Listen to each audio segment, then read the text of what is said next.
سعادت حسن منٹو کا افسانہ کتے کی دعا۔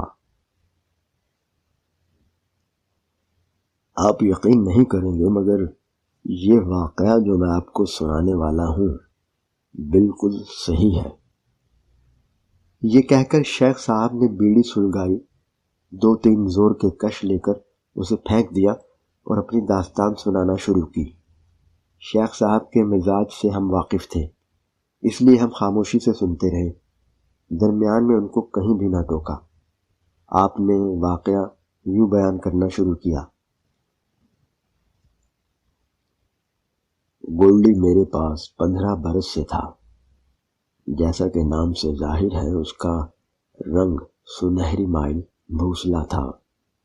بہت حسین کتا تھا۔ جب میں صبح اس کے ساتھ باغ کی سیر کو نکلتا تو لوگ اس کو دیکھنے کے لیے کھڑے ہو جاتے تھے۔ لارنس گارڈن کے باہر میں اسے کھڑا کر دیتا۔ گولڈی، کھڑے رہنا یہاں، میں ابھی آتا ہوں۔ یہ کہہ کر میں باغ کے اندر چلا جاتا۔ گھوم پھر کر آدھے گھنٹے کے بعد واپس آتا تو گولڈی وہیں اپنے لمبے لمبے کان لٹکائے کھڑا ہوتا۔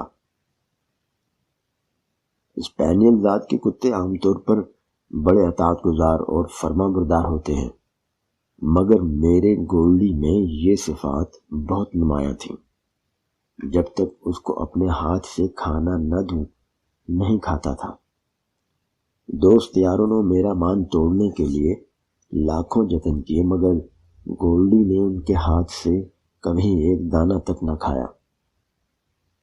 ایک روز اتفاق کی بات ہے کہ میں لارنس کے باہر اسے چھوڑ کر اندر گیا تو ایک دوست مل گیا۔ گھومتے گھومتے کافی دیر ہو گئی۔ اس کے بعد وہ مجھے اپنی کوٹھی میں لے گیا۔ مجھے شطرنج کھیلنے کا مرض تھا۔ بازی شروع ہوئی تو میں دنیا مافیہا بھول گیا۔ دفعتاً مجھے گولڈی کا خیال آیا۔ بازی چھوڑ کر لارنس کے گیٹ کی طرف بھاگا۔ گولڈی وہیں اپنے لمبے لمبے کان لٹکائے کھڑا تھا۔ مجھے اس نے عجیب نظروں سے دیکھا، جیسے کہہ رہا ہو، دوست، تم نے آج اچھا سلوک کیا مجھ سے۔ میں بے حد نادم ہوا۔ چنانچہ آپ یقین جانیں میں نے شطرنج کھیلنا چھوڑ دی۔ معاف کیجیے گا، میں اصل واقعے کی طرف ابھی تک نہیں آیا۔ دراصل گولڈی کی بات شروع ہوئی تو میں چاہتا ہوں کہ اس کے متعلق مجھے جتنی باتیں یاد ہیں آپ کو سنا دوں۔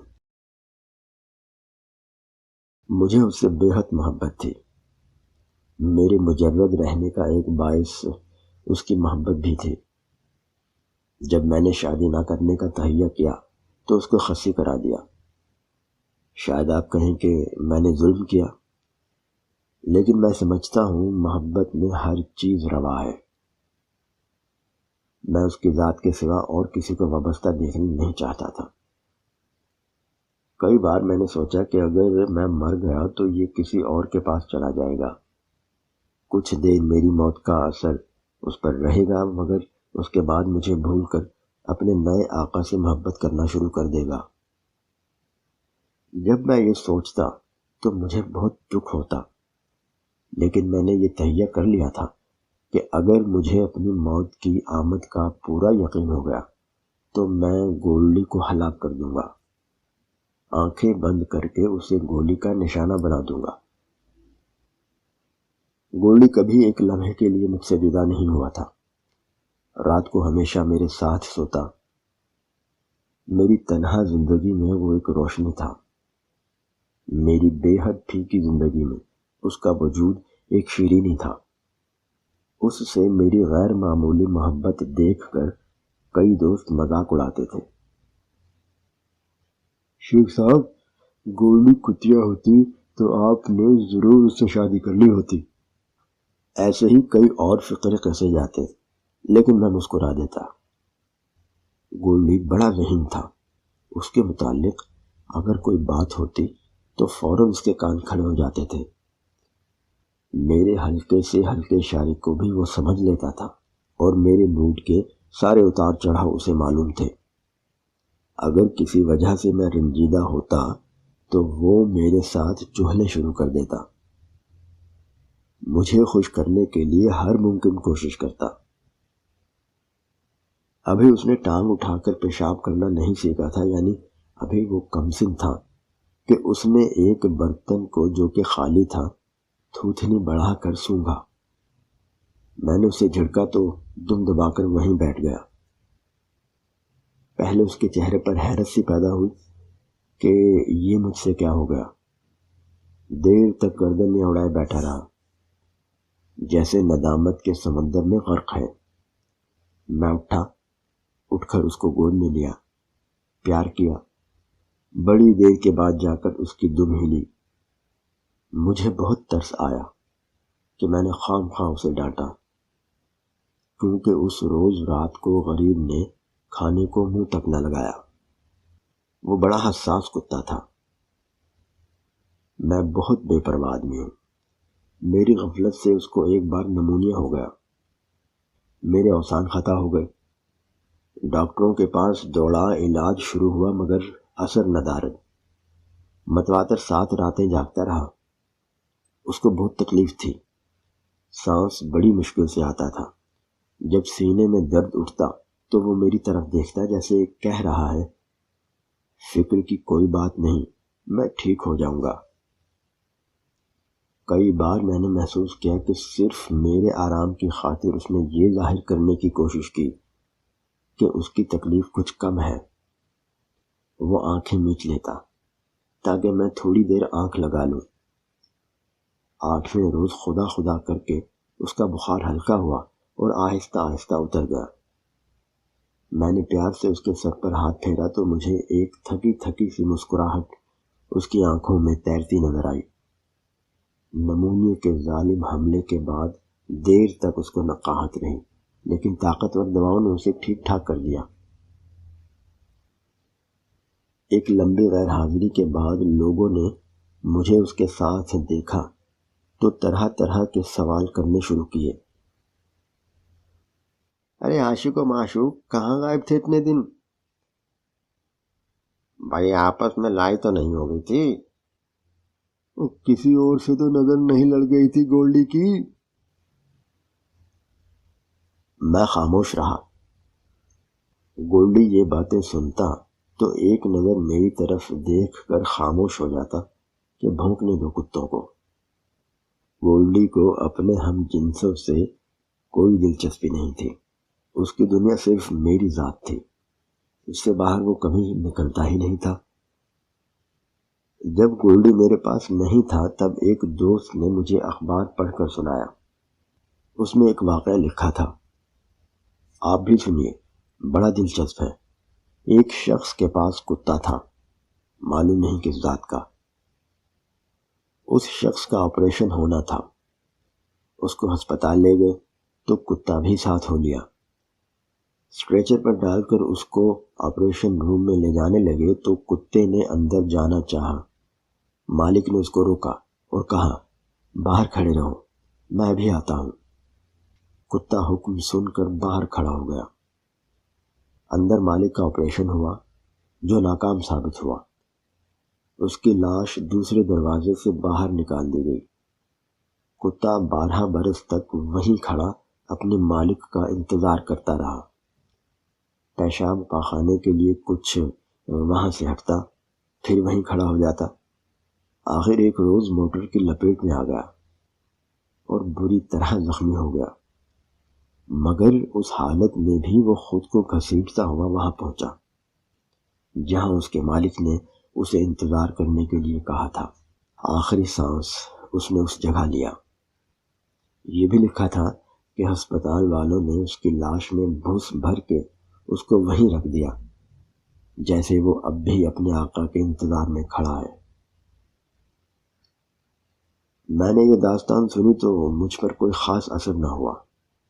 اول تو مجھے اس کی صحت ہی کا یقین نہ آیا، لیکن جب گولڈی میرے پاس آیا اور مجھے اس کی صفات کا علم ہوا تو بہت برسوں کے بعد میں نے یہ داستان کئی دوستوں کو سنائی۔ سناتے وقت مجھ پر ایک رقت طاری ہو جاتی تھی اور میں سوچنے لگتا تھا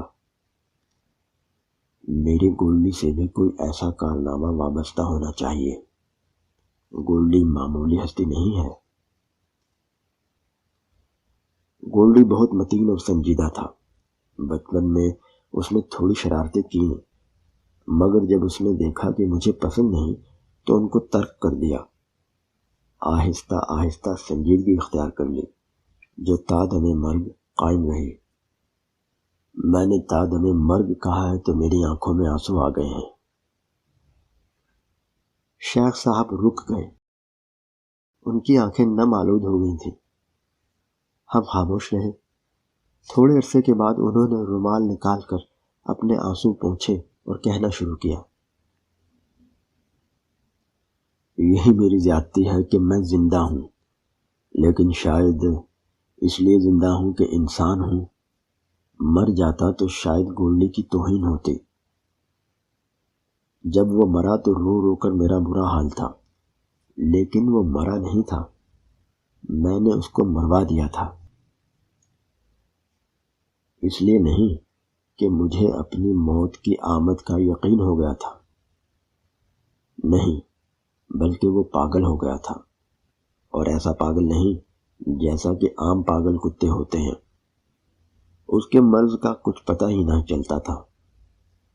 اس کو سخت تکلیف تھی، جان کنی کا سا عالم اس پر ہر وقت طاری رہتا تھا۔ ڈاکٹروں نے کہا کہ اس کا واحد علاج یہی ہے کہ اس کو مروا دو۔ میں نے پہلے سوچا نہیں، لیکن وہ جس اذیت میں گرفتار تھا مجھ سے دیکھی نہیں جاتی تھی۔ میں مان گیا۔ وہ اسے ایک کمرے میں لے گئے جہاں برقی جھٹکا پہنچا کر ہلاک کرنے والی مشین تھی۔ میں ابھی اپنے نحیف دماغ میں اچھی طرح کچھ سوچ بھی نہ سکا تھا کہ وہ اس کی لاش لے آئے، میری گولڈی کی لاش۔ جب میں نے اسے اپنے بازوؤں میں اٹھایا تو میرے آنسو ٹپ ٹپ اس کے سنہرے بالوں پر گرنے لگے، جو پہلے کبھی گرد آلود تک نہیں ہوئے تھے۔ ٹانگے میں اسے گھر لایا، دیر تک اس کو دیکھا کیا۔ 15 سال کی رفاقت کی لاش میرے بستر پر پڑی تھی۔ قربانی کا مجسمہ ٹوٹ گیا تھا۔ میں نے اس کو نہلایا، کفن پہنایا، بہت دیر تک سوچتا رہا کہ اب کیا کروں، زمین میں دفن کروں یا جلا دوں۔ زمین میں دفن کرتا تو اس کی موت کا ایک نشان رہ جاتا۔ یہ مجھے پسند نہیں تھا، معلوم نہیں کیوں۔ یہ بھی معلوم نہیں کہ میں نے کیوں اس کو غرق دریا کرنا چاہا۔ میں نے اس کے متعلق اب بھی کئی بار سوچا ہے، مگر مجھے کوئی جواب نہیں ملا۔ خیر، میں نے ایک نئی بوری میں اس کی کفنائی ہوئی لاش ڈالی، دھو دھا کر بٹے اس میں ڈالے اور دریا کی طرف روانہ ہو گیا۔ جب بیڑی دریا کے درمیان میں پہنچی اور میں نے بوری کی طرف دیکھا تو گولڈی سے 15 برس کی رفاقت و محبت ایک بہت ہی تیز تلخی بن کر میرے حلق میں اٹک گئی۔ میں نے اب زیادہ دیر کرنا مناسب نہیں سمجھا، کانپتے ہوئے ہاتھوں سے بوری اٹھائی اور دریا میں پھینک دی۔ بہتے ہوئے پانی کی چادر پر کچھ بلبلے اٹھے اور ہوا میں حل ہو گئے۔ بیڑی واپس ساحل پر آئی۔ میں اتر کر دیر تک اس طرف دیکھتا رہا جہاں میں نے گولڈی کو غرق آب کیا تھا۔ شام کا دھندل کا چھایا ہوا تھا، پانی بڑی خاموشی سے بہہ رہا تھا، جیسے وہ گولڈی کو اپنی گود میں سلا رہا ہے۔ یہ کہہ کر شیخ صاحب خاموش ہو گئے۔ چند لمحات کے بعد ہم میں سے ایک نے ان سے پوچھا، لیکن شیخ صاحب آپ تو خاص واقعہ سنانے والے تھے نا؟ شیخ صاحب چونکے۔ اوہو، معاف کیجیے گا، میں اپنی رو میں جانے کہاں سے کہاں پہنچ گیا۔ واقعہ یہ تھا کہ میں ابھی عرض کرتا ہوں۔ 15 برس ہو گئے تھے ہماری رفاقت کو۔ اس دوران میں کبھی بیمار نہیں ہوا تھا۔ میری صحت ماشاءاللہ بہت اچھی تھی، لیکن جس دن میں نے گولڈی کی 15ویں سالگرہ منائی اس کے دوسرے دن میں نے اعضاء شکنی محسوس کی۔ شام کو یہ اعضاء شکنی تیز بخار میں تبدیل ہو گئی۔ رات سخت بے چین رہا۔ گولڈی جاگتا رہا، ایک آنکھ بند کر کے دوسری آنکھ سے مجھے دیکھتا رہا۔ پلنگ پر سے اتر کر نیچے جاتا، پھر آ کر بیٹھ جاتا۔ زیادہ عمر ہو جانے کے باعث اس کی بینائی اور سماعت کمزور ہو گئی تھی، لیکن ذرا سی آہٹ ہوتی تو وہ چونک پڑتا اور اپنی دھندلی آنکھوں سے میری طرف دیکھتا اور جیسے یہ پوچھتا ہو، یہ کیا ہو گیا ہے تمہیں؟ اس کو حیرت تھی کہ میں اتنی دیر تک پلنگ پر کیوں پڑا ہوں، لیکن وہ جلد ہی ساری بات سمجھ گیا۔ جب مجھے بستر پر لیٹے کئی دن گزر گئے تو اس کے سال خوردہ چہرے پر افسردگی چھا گئی۔ میں اس کو اپنے ہاتھ سے کھلایا کرتا تھا۔ بیماری کے آغاز میں تو میں اس کو کھانا دیتا رہا۔ جب نقاہت بڑھ گئی تو میں نے ایک دوست سے کہا کہ وہ صبح شام گولڈی کو کھانا کھلانے آ جایا کرے۔ وہ آتا رہا، مگر گولڈی نے اس کی پلیٹ کی طرف منہ نہ کیا۔ میں نے بہت کہا لیکن وہ نہ مانا۔ ایک مجھے اپنے مرض کی تکلیف تھی جو دور ہونے میں ہی نہیں آتا تھا، دوسرے مجھے گولڈی کی فکر تھی جس نے کھانا پینا بالکل بند کر دیا تھا۔ اب اس نے پلنگ پر بیٹھنا لیٹنا بھی چھوڑ دیا۔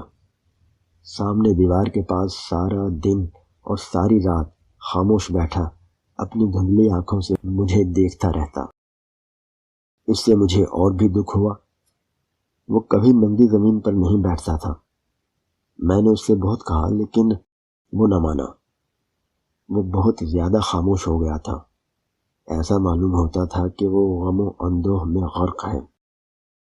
کبھی کبھی اٹھ کر پلنگ کے پاس آتا، عجیب حسرت بھری نظروں سے میری طرف دیکھتا اور گردن جھکا کر واپس دیوار کے پاس چلا جاتا۔ ایک رات لیمپ کی روشنی میں نے دیکھا کہ گولڈی کی دھندلی آنکھوں میں آنسو چمک رہے ہیں۔ اس کے چہرے سے حزن و ملال برس رہا ہے۔ مجھے بہت دکھ ہوا۔ میں نے اسے ہاتھ کے اشارے سے بلایا۔ لمبے لمبے سنہرے کان ہلاتا وہ میرے پاس آیا۔ میں نے بڑے پیار سے کہا، گولڈی، میں اچھا ہو جاؤں گا، تم دعا مانگو، تمہاری دعا ضرور قبول ہوگی۔ یہ سن کر اس نے بڑی اداس آنکھوں سے مجھے دیکھا، پھر سر اوپر اٹھا کر چھت کی طرف دیکھنے لگا جیسے دعا مانگ رہا ہے۔ کچھ دیر وہ اسی طرح کھڑا رہا۔ میرے جسم میں جھرجھری سی طاری ہو گئی۔ ایک عجیب و غریب تصویر میری آنکھوں کے سامنے تھی۔ گولڈی سچ مچ دعا مانگ رہا تھا۔ میں سچ عرض کرتا ہوں، وہ سر تاپا دعا تھا۔ میں کہنا نہیں چاہتا لیکن اس وقت میں نے محسوس کیا کہ اس کی روح خدا کے حضور پہنچ کر گڑ گڑا رہی ہے۔